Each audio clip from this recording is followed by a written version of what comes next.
what we are going to look at tonight is this whole question of just price. Now, just price is not just a forgotten term, it's a term of ridicule often today. If you set off to be an economist today and you use that horrible word, people laugh at you. Okay? Because the idea of a just price, a price which is connected to justice, connected to morality, is something which is considered to be hopelessly out of touch with the real world, out of the way that humanity works and that sort of thing. So the notion of just price is foreign in our culture. It wasn't always like that. And if you go back half a millennia, only 500 years, you'll find that the idea of a just price was not just common, but it drove an entire culture. Certainly in the 1200s and the 1300s, just price was talked about a lot, and you'll find just price discussed especially by the angelic doctor and other scholastics. It was also something that was talked about in the streets and in the marketplaces. And this notion of having a just price was a very important concept. When I first started to take an interest in this question of just price, I had to sort of penetrate through this kind of barrier of my culture. And oddly enough, I had to penetrate through a barrier of a lot of Catholic thought written in the last century, or more specifically, in the last half century.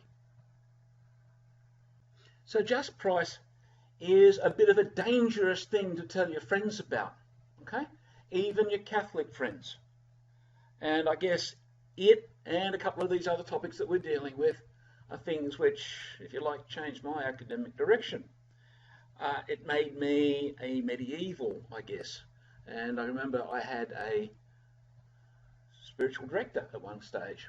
And when I started to go down this path, he said, "Whoa, you're going to find nothing of value about economics amongst the medievals."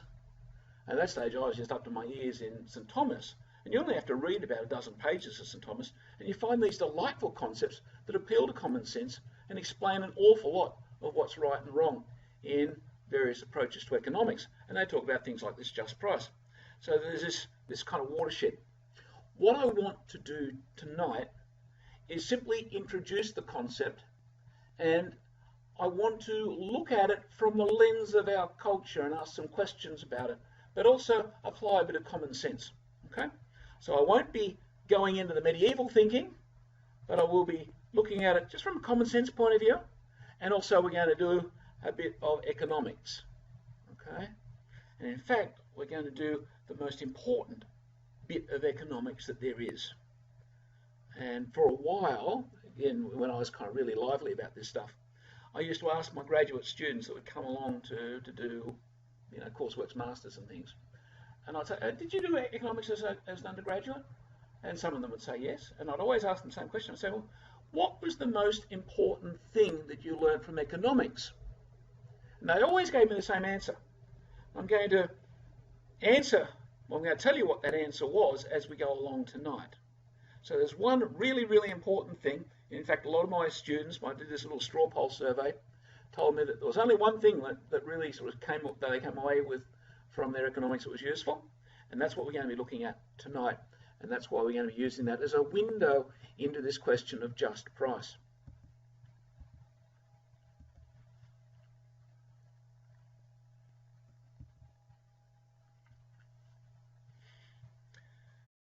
We've been taking an approach with what we've been talking about of a social perspective, not socialist, but social. The idea that human beings are made to hang about with each other, and we've made a big thing about the family and all that sort of stuff. And I want to suggest that trade is part of our social nature, and it helps us to express ourselves as person, be mates with people, be friends with people. It also helps us materially to achieve the comforts that we need, because we are body and soul. And so our bodies do need a certain amount of care, okay?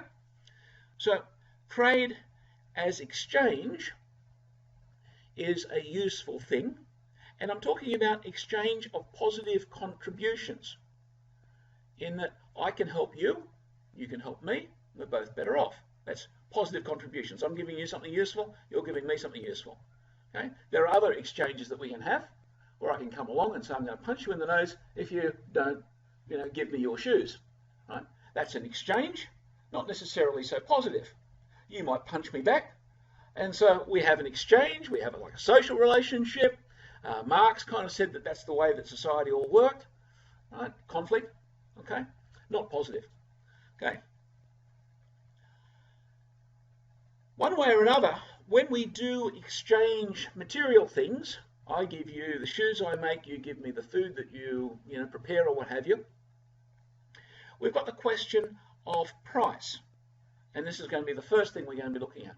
And this is the question which really causes the most concern.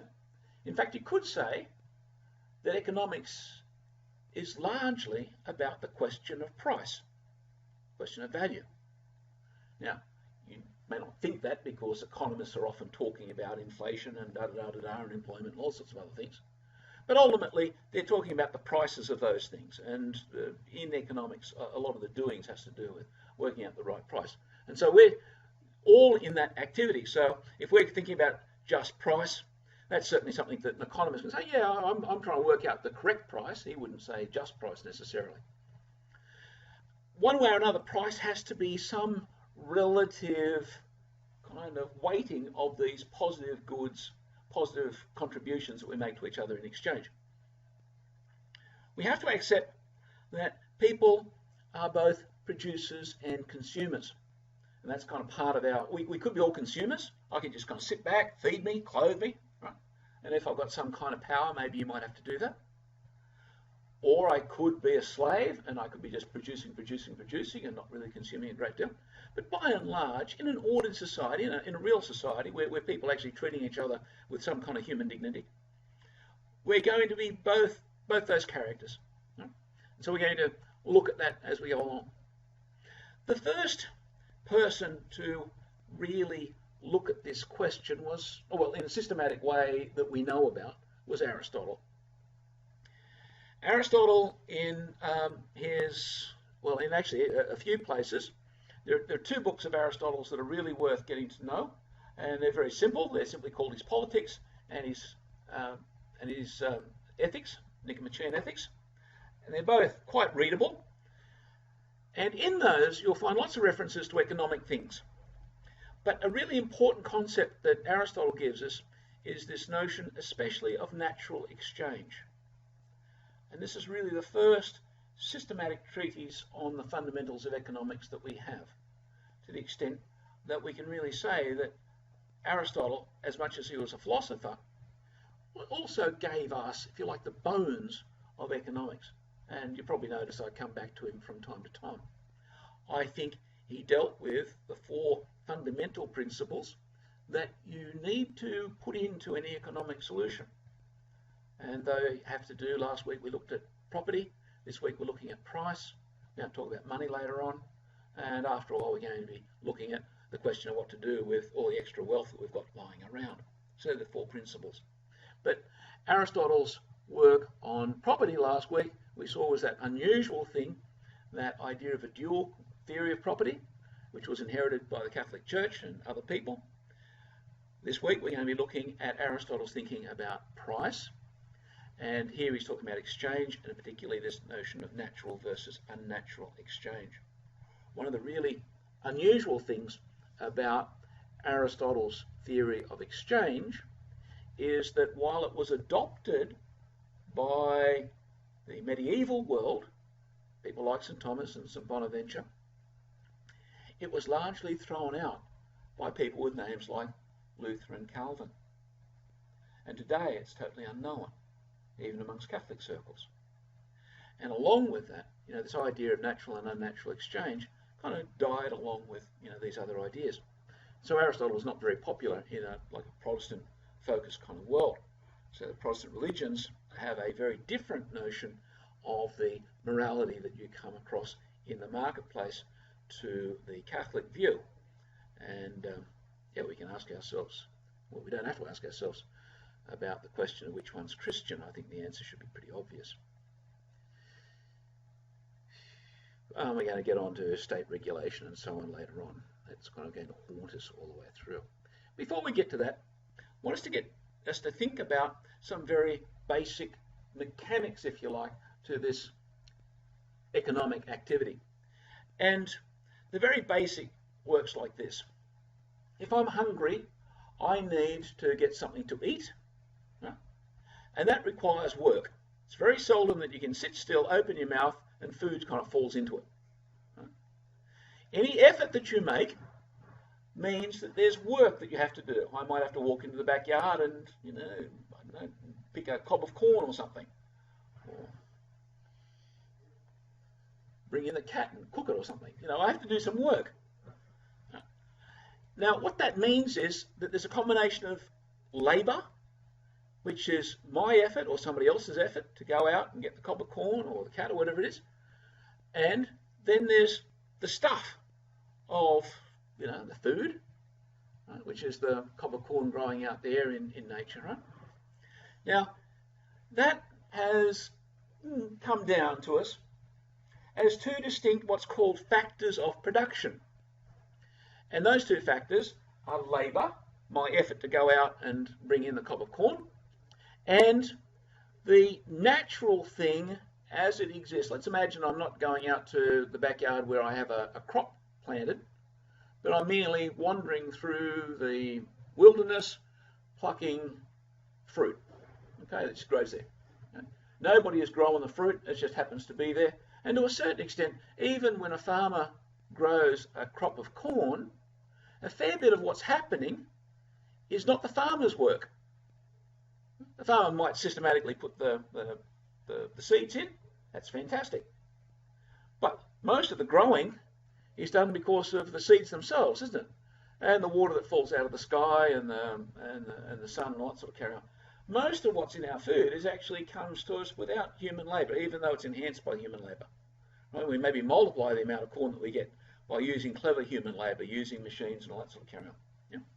But my point is that there is a part of these resources that we use which comes from the unmanufactured component. And by unmanufactured, manufacture is to fiddle with something with your hands. It's the way I kind of improve something by dealing with my hands, my labour. Okay? So I'm separating land and labour. This means that land here means, and I think I've talked about this previously, it means anything which hasn't had humans to help make it what it is. And they're often sort of mixtures. Right? Okay. So land can include the air, can include dirt, can include wild fruit, wild animals, all sorts of stuff.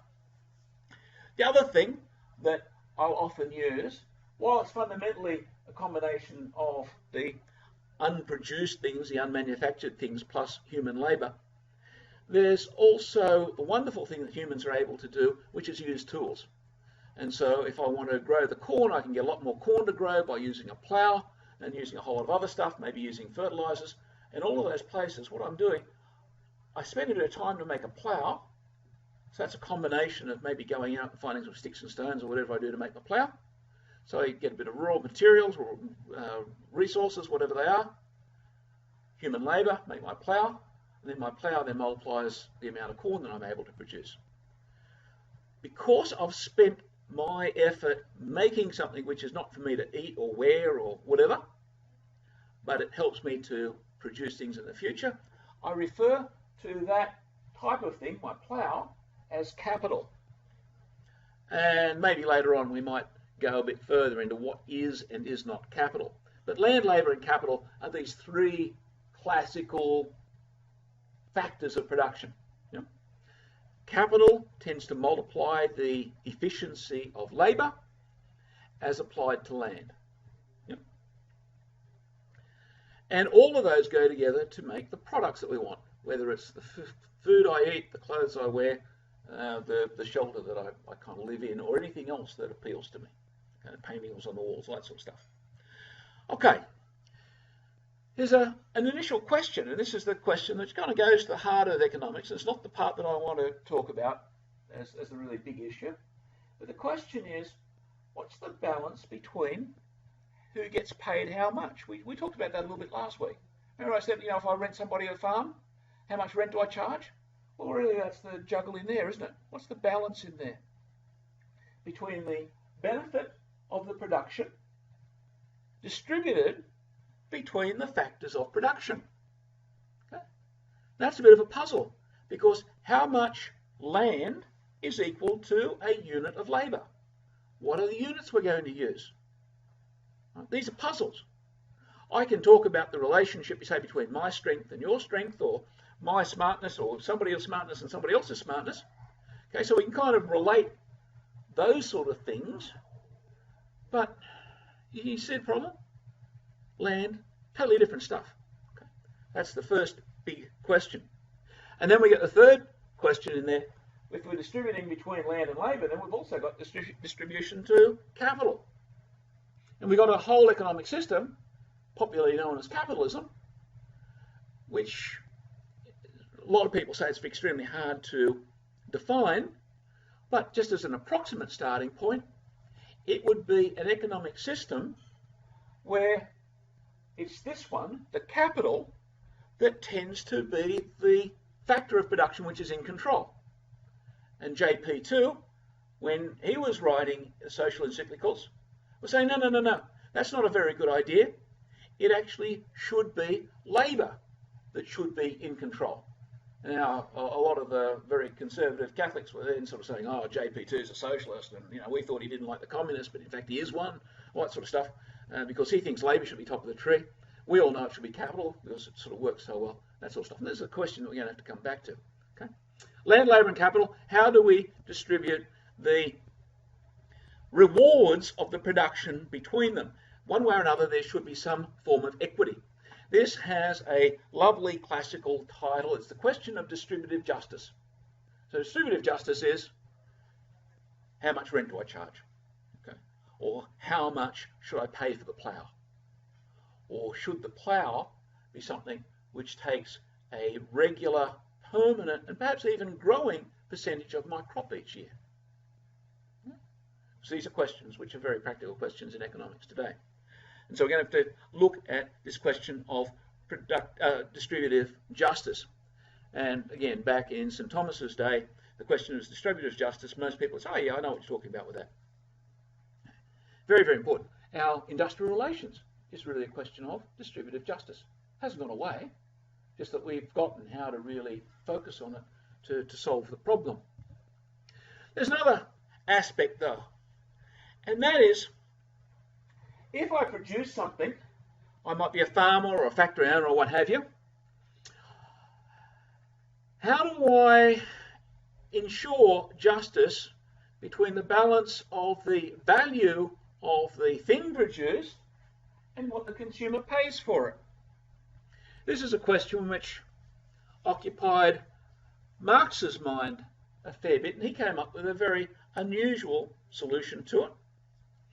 But this question remains, even if you got the question wrong, you don't walk away from the question. What we're aiming to do is get the right answer to it. Okay? There are two kind of approaches.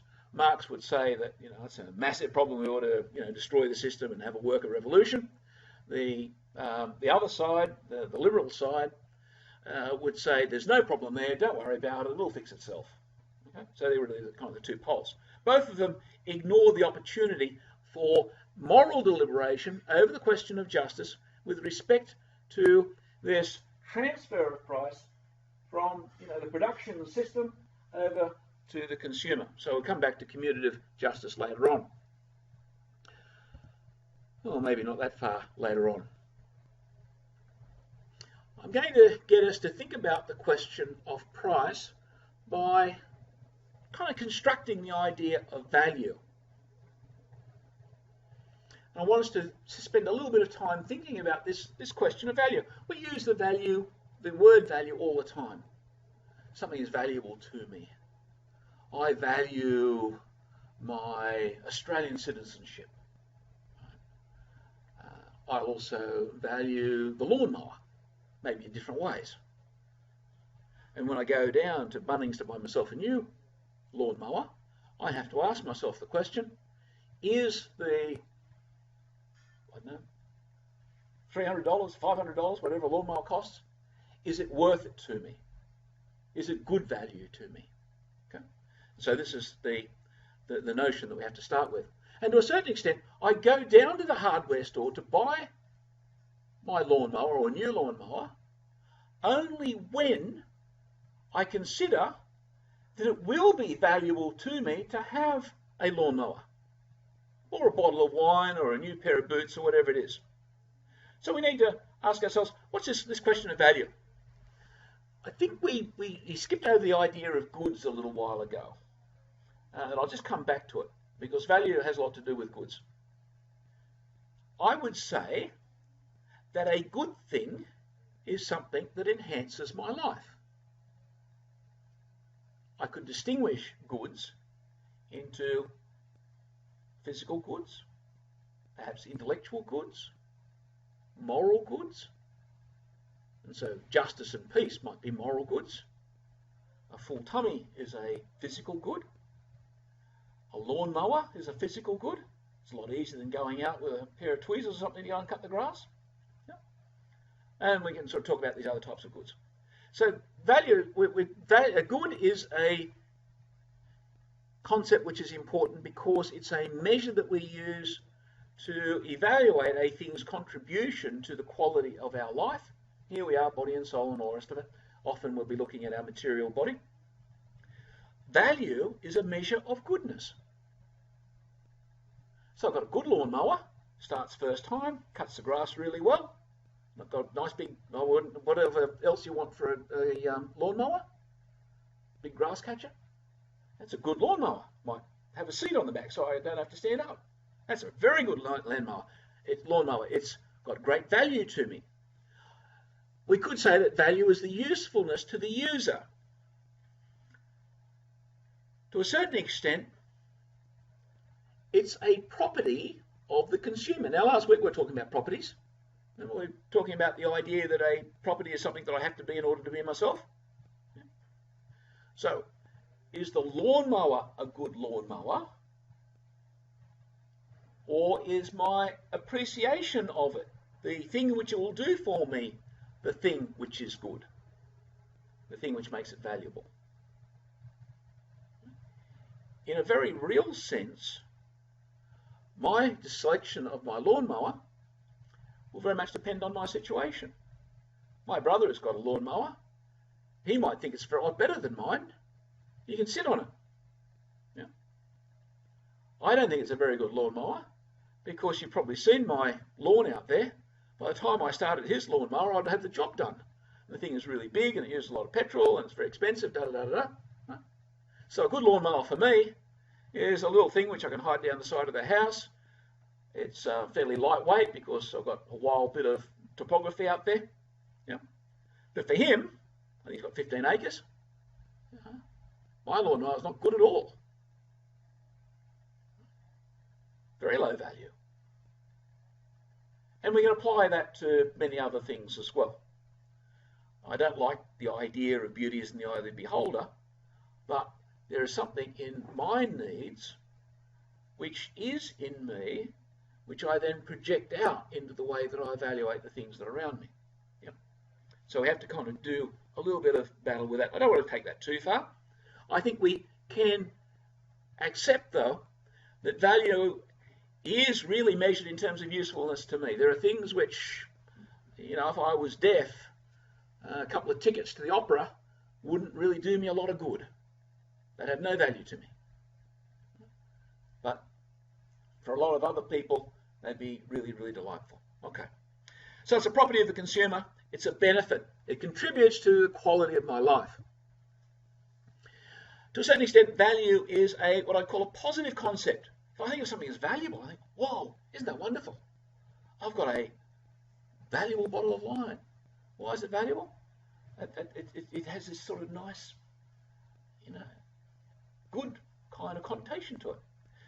And I mention that because we're now coming to the question of cost. If something costs me dearly,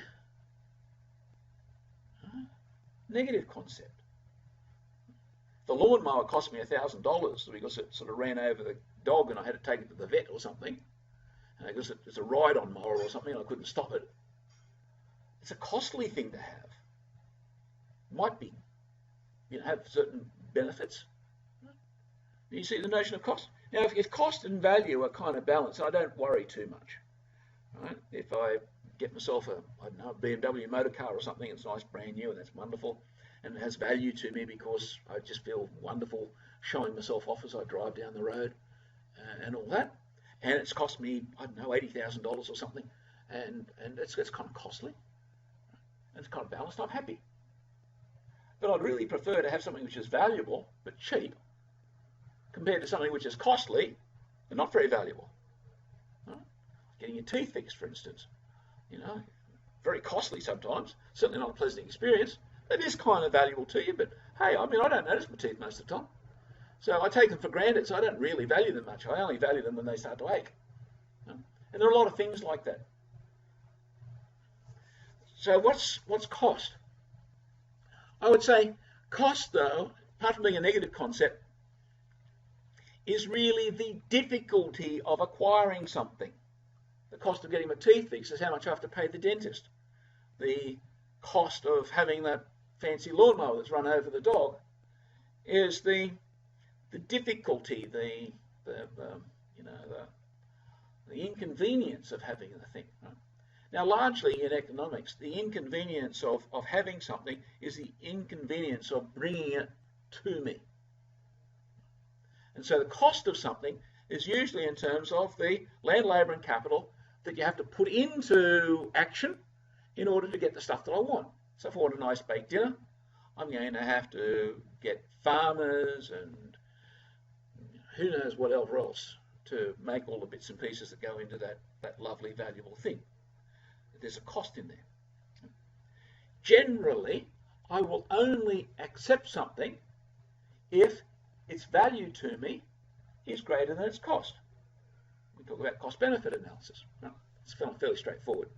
And so as long as there's a nice positive gap, as you can see there in the diagram that we have, I will buy that. Okay, if somebody is manufacturing something, so the market, the maker or the supplier is making something and they put a cost on it, let's say it's this cup. Let's say the cups cost somebody $1 to make it. By the time you add up the cost of the clay which is in it, the design which is in it, the effort which is in it, the risk that the manufacturer has to take to do it, and he can make these, he's probably making millions of them, and at $1 a piece, all of his costs are covered. Okay? But from my point of view, it's got such a marvellous design on it, and I just really fell in love with the shape. It's fantastically valuable. I would be willing to pay $10 for this. So its value to me, one way or another, is $10. The cost of it is $1. If I see it in the shop, will I buy it? I probably will, right? Because its value to me exceeds the cost. If I saw it in the shop, it's got a value to me of $10, but the tag on it says $25, and it's in some fancy gift shop or something, I'd say, oh yeah, that's a really nice cup. I'd really like that cup, but for $25, it doesn't work. So as long as the use value to the end user exceeds the cost, which is what comes from the supplier, then we will have trade. Okay, if you're making the cups and I see the cup, you can make it for $1, I want it for 10, I'll buy it from you, won't I? You'll be happy because you're selling your cups. I'm happy I'm getting the cups. Right? That's marvellous. Okay. The next question, though, is this third concept of price. So far on our little diagram here, we've got a bit of a range here between what the cost is, that's $1, and what the value is, which we're saying is $10. And the question is, what's the price? What's the answer? Any suggestions?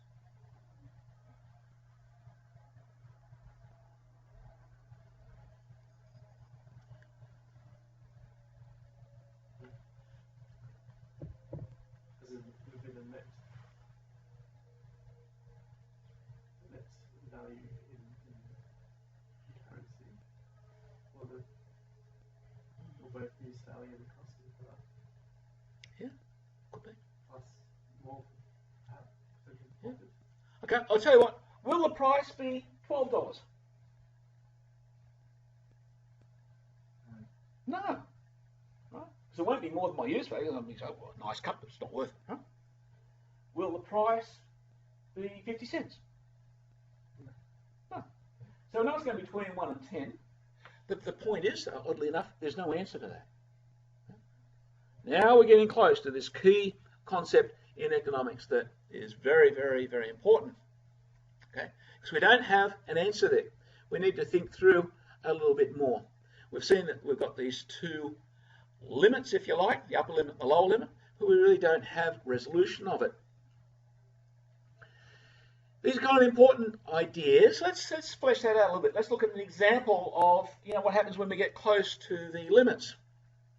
If my enjoyment, if I could really understand my enjoyment of it, and I knew that my enjoyment of it was exactly $10, if I bought it for $10, would there be any net good to me?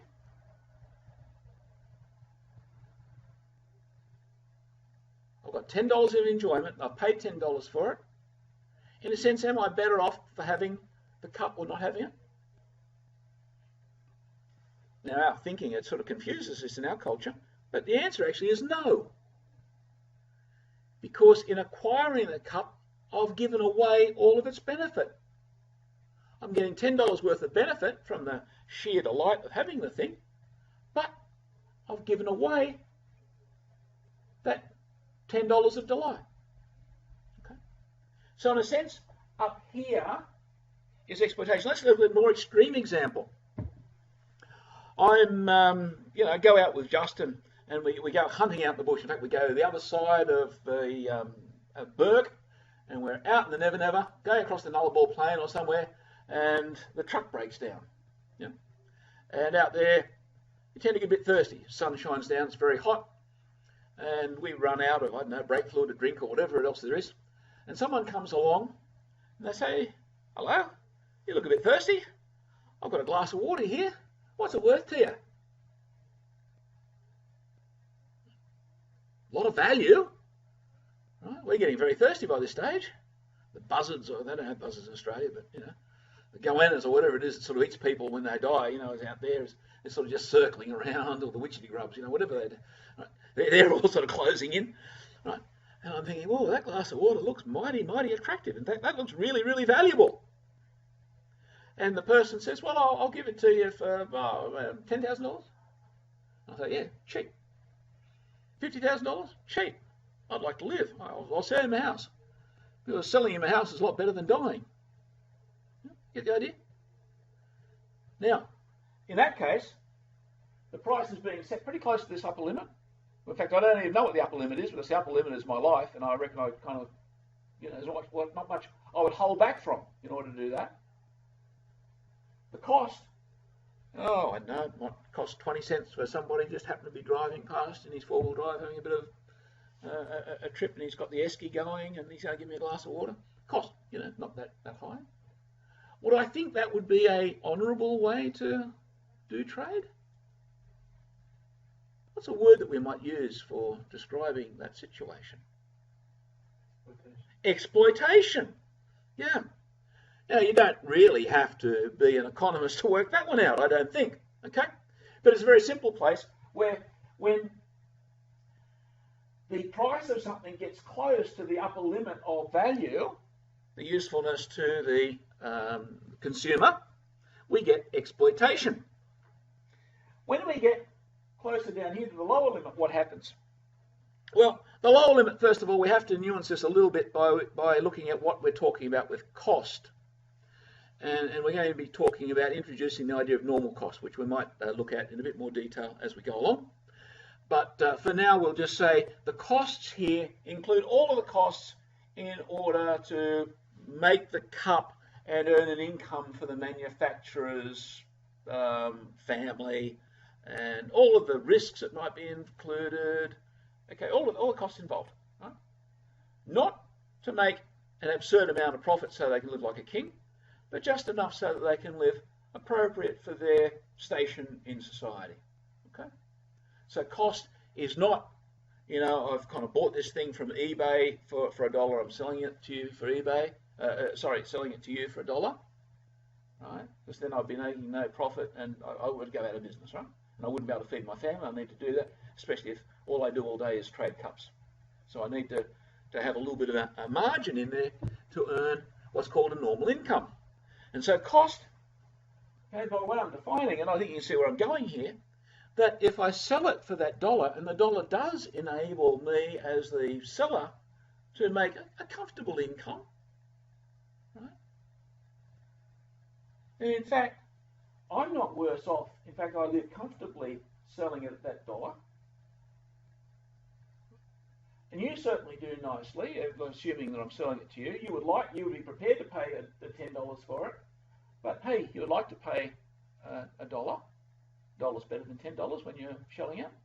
Okay. So this one's exploitation.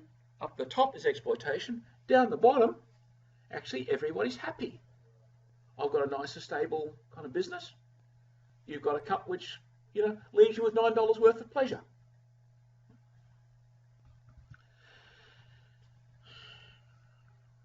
That kind of thinking, goes back to Aristotle. The problem with using those terms is it makes it too easy to see what's going on.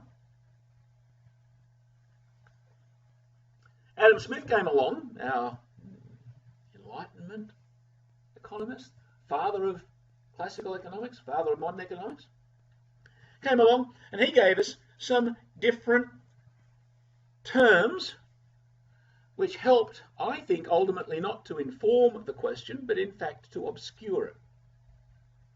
And so rather than talking about value, he talks about use value. Rather than talking about cost, he talks about cost value.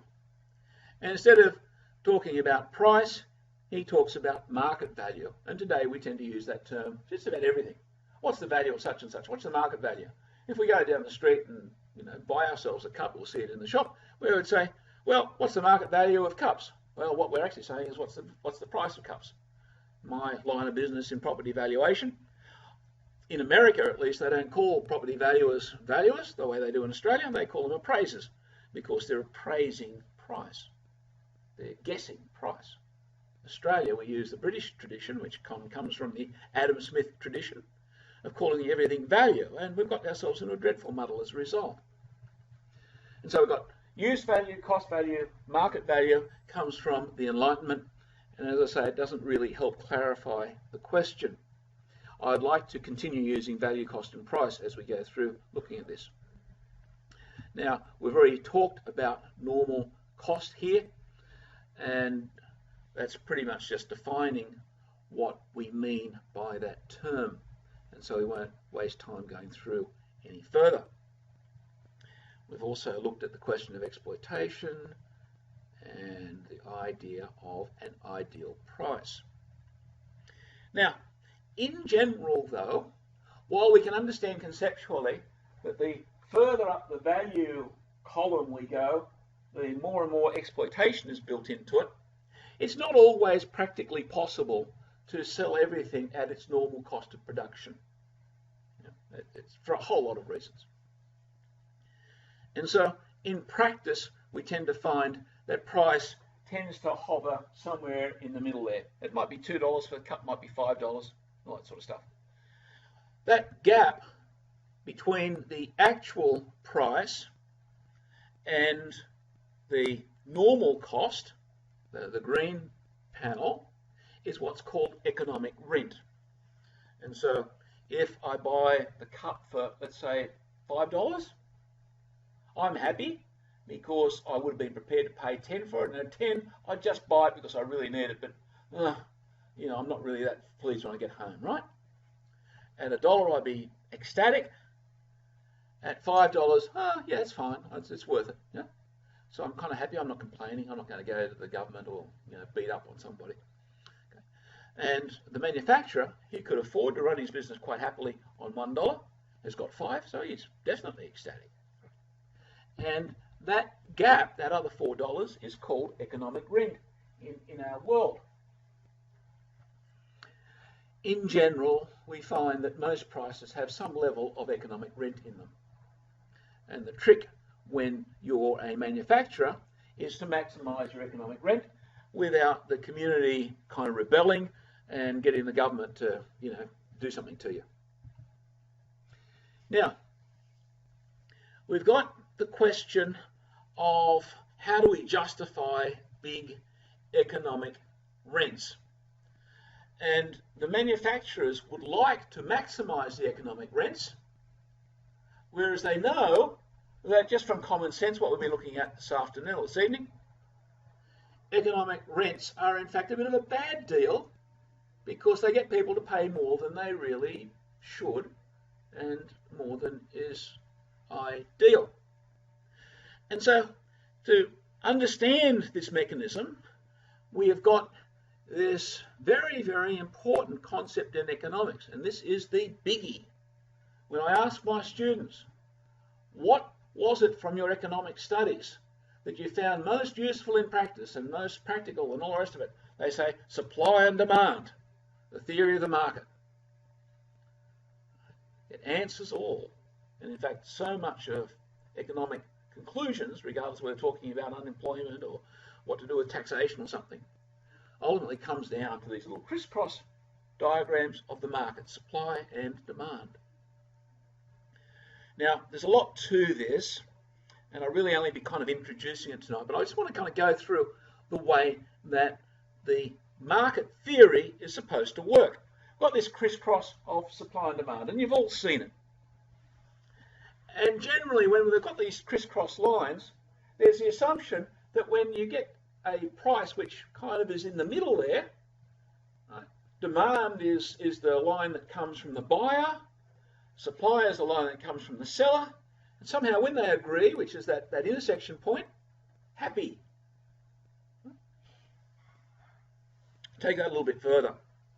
I was in a sort of conference in Cambridge, in England, some years ago, and one of the curious things was in this lecture hall, and lovely timber panels and all that stuff. It was quite a new building, and certainly compared to most of Cambridge.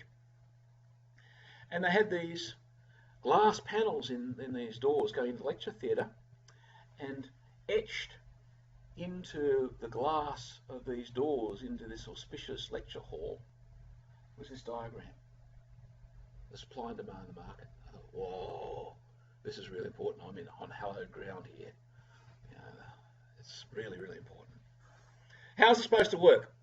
Well, first of all, anytime you have a demand curve, which is the different prices people are willing to pay depending on how plentiful things are in the marketplace, you've got a demand curve. And likewise, you've got a supply curve, which is what suppliers will tend to put price tags on depending on how much stuff is in the market. So for instance, like with mobile phones, new iPhone comes out, not very many of them in the market, they come on with a high price. When there's millions of them in the market or everybody's buying Androids or something, then lots of them in the marketplace, so the price goes down, right? And that is the supply curve. So this crisscross curves, very, very common. Where you get those two curves intersecting, at that point, the sellers are willing to accept the price for that particular quantity. The buyers are willing to pay that price for that particular quantity. And so we say the market clears. And so as many things are being trucked into the marketplace per day, per year, per month, whatever, are being purchased and taken away. A bit like down at Woolies. I go past Woolies on the way to Mass in the morning, and these big semi-trailers kind of pulling up, right? And they're sort of delivering thing by the pallet load. That's the supply. And every evening, there's just all these little wheelie trolleys kind of going out in people's boots of their cars and stuff. And the market's clearing. You never find Woolies with piles and piles of unsold stuff, and you don't find them with empty shelves. Okay? So the market is just nicely balanced. Okay, that looks nice, and we're happy with that. Except that intersection point is not necessarily the ideal price, because that intersection price will have an economic rent, because the intersection of supply and demand does not necessarily mean that things are trading for the normal price, the normal cost of production. Okay? So the market will clear, but it may contain economic rent. The error or the excess, the gap between the normal cost of production and the imperfect price, the price at that intersection point, okay, that gap is measured by the economic rent, and to a certain extent, that's the amount of what's called imperfection in the marketplace. Now, in economic theory, we assume perfect markets, and we're going to have to look at what a perfect market is shortly. A perfect market is a place where there's no economic rent. How do we get that? We get that because, in theory, competition will cause things to happen.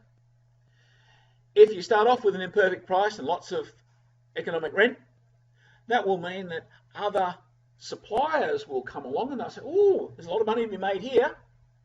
So they'll come along and offer to sell stuff and try and get a bit of the market, and to do that they'll lower their price, lower their price, lower the price, and people will come back, and the Coles and Woolies will sort of argy-bargy and do this price war, and the price will come down, and so the supply curve will move a bit. Also, when people get a bit savvy, okay, now I love this AliExpress. There's a part of me that thinks I'm probably ruining the Australian economy by buying this extraordinarily cheap stuff from China, but it's there. A couple of years ago, didn't know about it, and so I'd go down to, I don't know, JCar Electronics to buy some little whiz-hoodle thing for my iPhone or something. Now I buy it on AliExpress, and it costs less to have it imported from China than the petrol to go over to, I don't know, the local, iPhone shop. So as a buyer of things, I'm becoming a bit smarter, and so I'm looking for other opportunities, and so demand will change as well. So an informed purchaser, or a bunch of purchasers, will eventually also drag the price down. And so new suppliers coming into the market, and also more savvy buyers, will tend to compete the price down. And so we're all the time talking about competition. Competition is supposed to solve the problem of price by effectively forcing the price down to something very close to, hopefully ideally identical to, the normal cost of production. That's economic theory. Now you know. A couple of little wrinkles though. At the point where you have a perfect market price, prices will be happening at the normal cost of production, but also the supplier knows what the market's like, and so the supply curve will actually follow the normal cost of production line. I won't go into how that's constructed, but also the purchasers will. So in a perfect market, you'll have that lovely stability, that, I won't say equilibrium because that's an economic term, but this peace almost in the marketplace. So everyone knows the circumstances, and everyone wants to play by that. That largely comes as a result of a number of things happening in the marketplace, at least according to economic theory. They include things like you have to have lots and lots of suppliers in order that they will be competing with each other. You also have to have lots and lots of buyers, because again, they have to be able to be mobile. You have to have people who don't have to buy. If I'm like the person needing the water out in the desert, I don't really have a lot of choice whether I buy water or not. I just need it.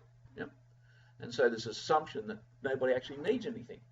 Now, a little while ago, we were talking about Homo economicus. This was a couple of weeks ago. Now, Homo economicus has got the advantage that it wouldn't pay a lot of money for water out in the desert, because Homo economicus doesn't have flesh and blood, doesn't die. Right? Human beings aren't like that. We're not as smart as we need to be able to make these kind of decisions.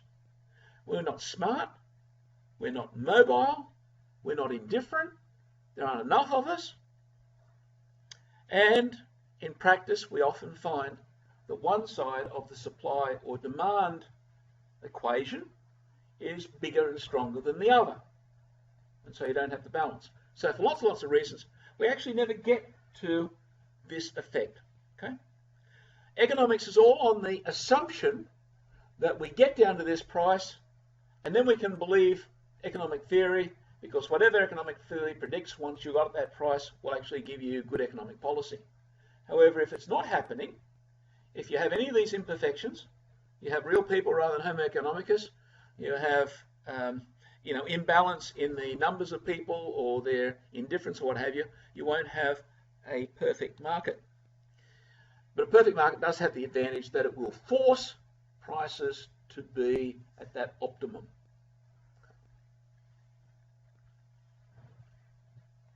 That's at least the theory of it. And that gives you perfect market, competitive price, and efficient market, all expressions meaning more or less the same thing. Now I want to change horses a little bit. That's modern economic theory, and that's the way it solves the problem. And you'll notice it brings price down to the normal cost of production by the external force of the market. It's not by the choice of the buyer or the seller. The seller would like to sell for more, the buyer would like to buy for less. They're actually forced by competition.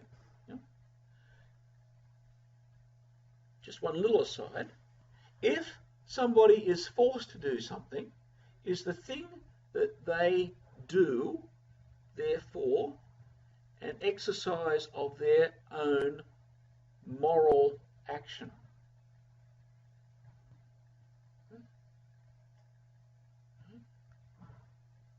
Okay, if you are forced to walk a little way across the road or to shoot somebody, does that mean you're a good bloke or a bad bloke because you did those things? It's not.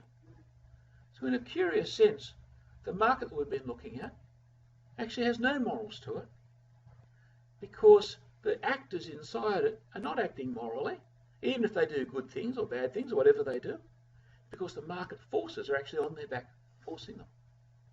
So the curious thing about the market is that it achieves supposedly a moral outcome, which is good for society, the common good, but it does it by preventing the actors, the buyers and the sellers, from acting morally.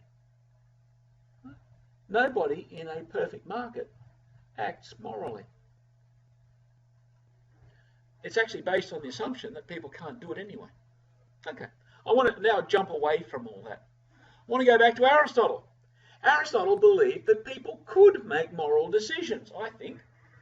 Seems to be all the way through his moral deliberations, or even his political deliberations. He approached this question of exchange in a completely different way. He approached it by saying, let's have a look at the basic need that's here. I might need a cup, you might need shoes. And so the exchange that we're likely to make is that I will give you the shoes that I have over, and you'll give me the cups that you have over. We'll both be better off.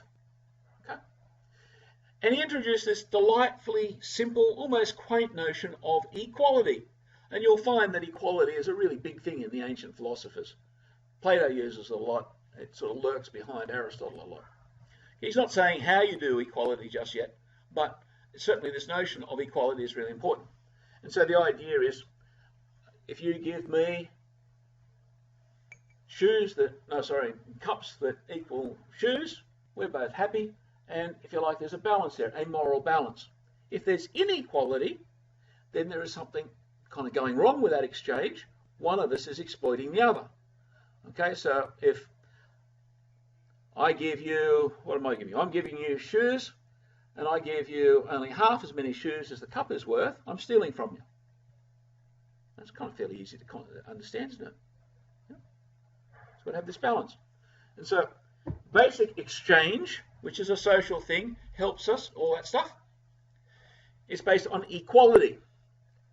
As well as that, Aristotle recognized that in practice, it might not quite be as simple as the cobbler exchanging with the potter between shoes and cups. It's far more complex kind of set of exchanges that we need in society. We need to exchange. Some people have got clothes that they want to sell, they want houses, and they want food. And the people that are producing the food will want the clothes and the houses, and and it all gets kind of very complicated.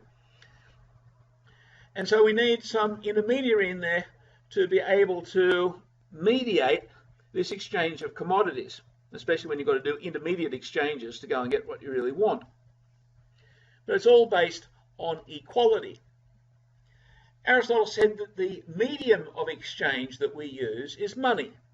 And the idea is that while I might really want a meat pie, I might have cups. You might want cups. No, I've got cups. You might have shoes over. I'll give you my cup so that I get your shoes, because I know that over here there's a chap who's got meat pies who really need shoes. All right, and I can sort of go around trying to work all that out all the place, and it'll take a long time. It would be far easier if I give you the cup, you give me some money, which is the value of the cup, instead of equal value in shoes. And then I go along with the money, buy the meat pie, I'm happy. Right? So in a sense, the cup goes to where it needs to go, the meat pie needs to goes to where it goes, and we can sort of circle around. That's kind of pretty obvious. You know? Now, again, we stay with the notion of equality. And that gives us the idea that money is the medium of exchange. Now, you've heard that expression many, many times, but it's got a power that most of the time we ignore. Right? It's the middle term. The social optimum is where the eventual balance of the commodities, which are at either end of this equation, are equal. Yeah, okay, what are you making a big thing about? You know, right? But really, that's what we want to be able to do. I want to be able to sort of go to sleep at night feeling that I can go to bed at peace, thinking I haven't ripped anyone off, by thinking that the cups that I've sold today are in fact equal to the meat pies that I've eaten. Otherwise, I might feel guilty, okay, because I've been stealing, and I don't want to be, stealing. And when you get into the economy, it gets really complicated because I don't even know who I'm stealing off. Have I charged too much for my cups, or yeah, anyway. But it's kind of at this stage we'll just look at this notion of equality. The equality between the commodities, even though I use money as the medium of exchange. The nice thing about it is that it encourages community, and I would say that it encourages trust and material efficiency. Why does it encourage trust? If I'm selling my shoes to somebody I'm selling my cups for a fair price, you don't need to be concerned about what I'm doing if you know that I'm selling them for a fair price. You don't need to go and check out the price of 5 different potters. Likewise, when I go to buy the meat pies, I don't have to check yours out and go across to Coles and down to Woolies and all that sort of stuff. I simply go to the first one. I don't even have to know very much about pies, because I know that you're an honourable man and you're going to be sort of selling me your pies for what they're worth in money, and so I don't have to know anything about it. I don't have to waste time. That trust is really useful. It's kind of the opposite of what you get when something else happens and you have to go around and do all this checking out all the time. And we'll get onto that as we go along. Okay. Look at the structure here. I'm going to change the structure a little tiny bit because I'm going to look at what a merchant does. Because I would say, or Aristotle said, that some exchanges don't start with a commodity with the object of ending with an equal commodity. They actually start with money. Works like this. I wake up in the morning and I've got a little bag of gold under my bed, and I go out and I suss out what's happening around the place, and I spend my money to buy something, right, with the intention of carting it around and finding someone who's willing to pay me more for that. And so my aim is to start off with my little bag of money, turn it into a commodity, which I intend to turn into another bag of money later on in the day. And what do you know about the bag of money at the end of the day compared to the bag of money at the beginning of the day? It'll be bigger. And that's my whole object. My whole object doesn't really care about the commodity I use. It could be roofing iron today, it could be lawnmowers tomorrow, it could be rocket ships the day after. It doesn't really matter. As long as I find situations where I start off with a little bag of money, and I finish with a big bag of money. Right? And Aristotle said that's very common. However, there's a problem. I start off, the money is turned into a commodity with this equality. And then the commodity is turned into the other bag of money with an equality. Is there a problem with that? Well, the problem, fairly obviously, is that it can't be two equalities because the whole purpose of this game is inequality. Somewhere along the way, the commodity somehow has two values. Aristotle said that's unnatural. That violates equality. And if you know me well, I think equality is a lovely way to work out your moral thinking for a lot of things. I use equality to show why telling lies is naturally immoral. And you can do that simply with an equal sign. Here, we're seeing something which starts to look kind of creepy when you first, whoa, this is a bit of a surprise. Looks the same, CMC versus MCM dash. But it changes. I used to do exercises with my students where I'd give them little, case studies. Just imagine you're on a desert island and you're kind of a tribe, and you do some exercise. I'm actually thinking you do it with you guys, but we won't sort of go into that. Just to sort of get a feel for what this natural versus unnatural exchange is. The thing about natural exchange is that it encourages trust, it encourages efficiency, because you tend to be exchanging on the basis of natural costs, like normal costs. You don't have to waste time ferreting around checking things out. You don't have to be concerned about being ripped off, right? Because you know the intention at every point is to trade on equality. It means the person accepting the money or setting the price is setting it on the basis of what the thing is worth. Right? Turns out that question of what thing is worth becomes a bit of a big question mark, but we'll resolve that as we go along, maybe next week. However, this one is a real worry. It's governed by inequality. How do you actually do it? Do you do it by a set of relationships that are based on trust and honesty? Well, remember, I started off with a little bag of money in the morning, and I sort of ran around the place. What am I actually looking for? People who do not know the value of the commodities and willing to pay less for them than they're worth. So I'm looking for people that don't know what things are worth so that I can exploit them. I can get the better of them. And if they knew better, they'd sell it to me for more. That's the relationships I'm setting out to do. So all of my relationships, are they relationships based on equality and respect? Hardly.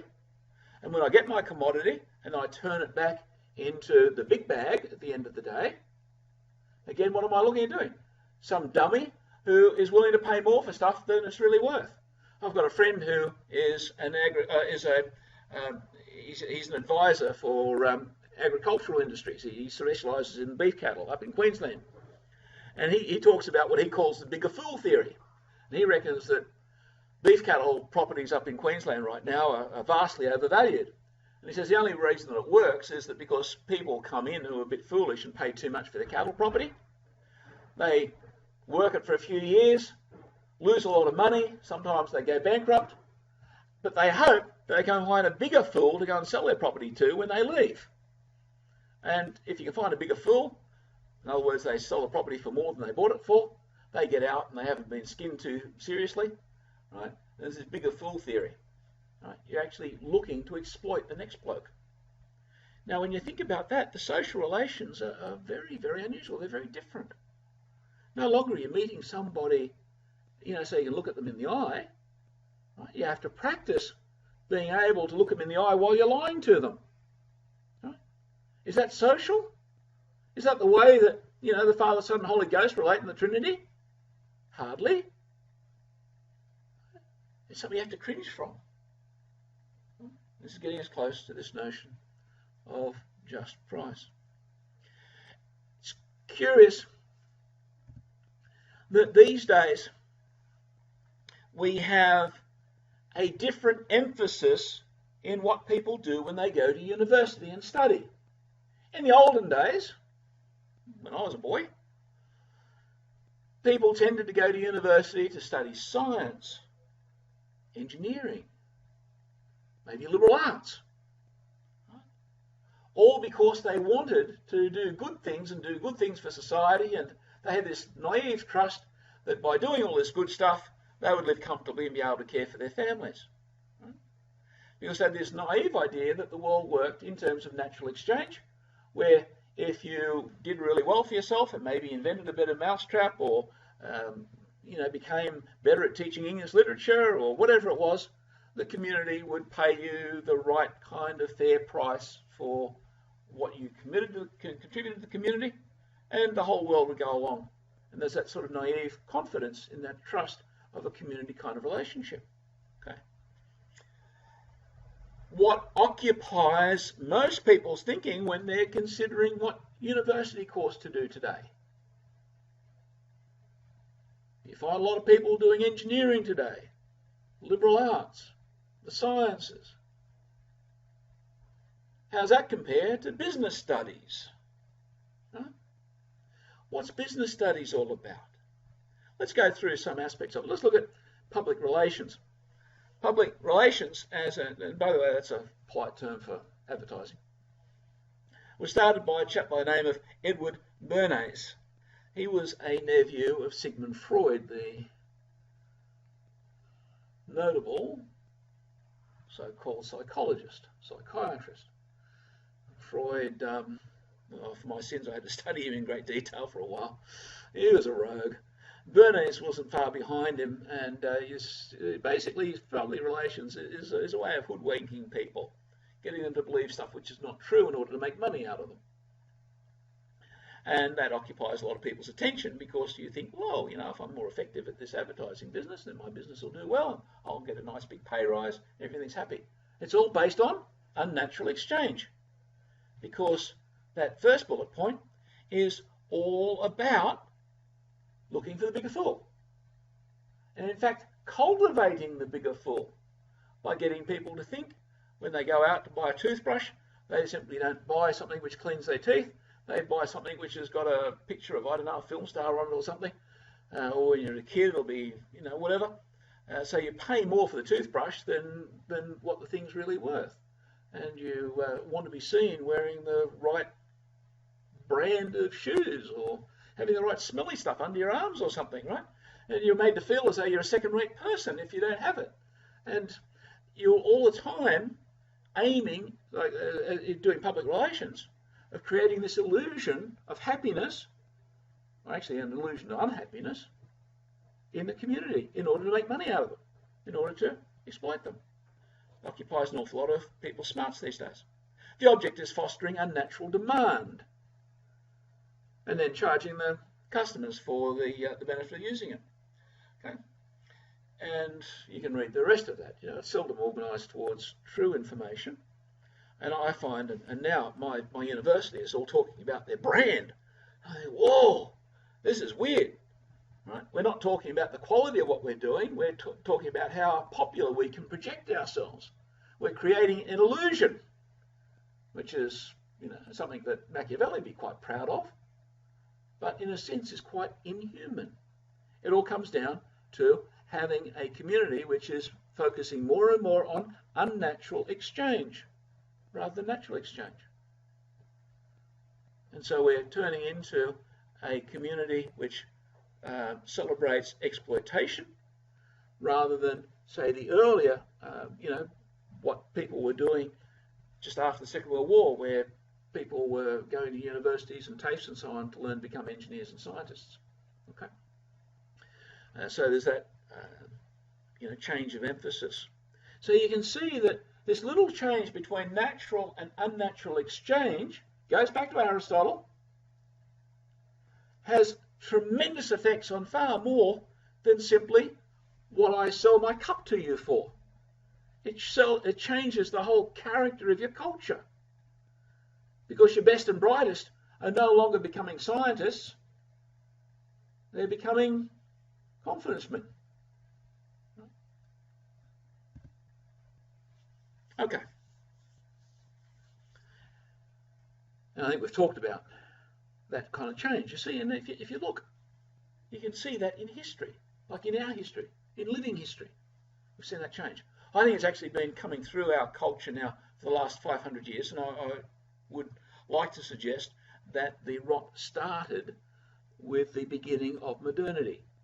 And when Max Weber suggested that capitalism was a product of the Protestant Revolution, the Protestant religion, I don't think he was far off the mark, as much as he has his critics. Something about Protestantism does encourage this approach to liberal market work, where it ultimately becomes quite unnatural in its relationships with other people. I think we might leave that now, because to get on to the guilds will take us into something that really deserves a lot more time than we've got. But what I've aimed to do is at least alert us to the problem, okay? And to see trade and price as potentially moral. We haven't answered the question yet. We've simply raised an awareness that there is a moral dimension to it, and it goes a long way further than simply the matter of what I sell some little thing for. It actually goes right to the heart of our culture. And I think it goes to that heart in ways that we haven't had a chance to even start to scratch at yet. But it's mighty, mighty important. And we'll finish there.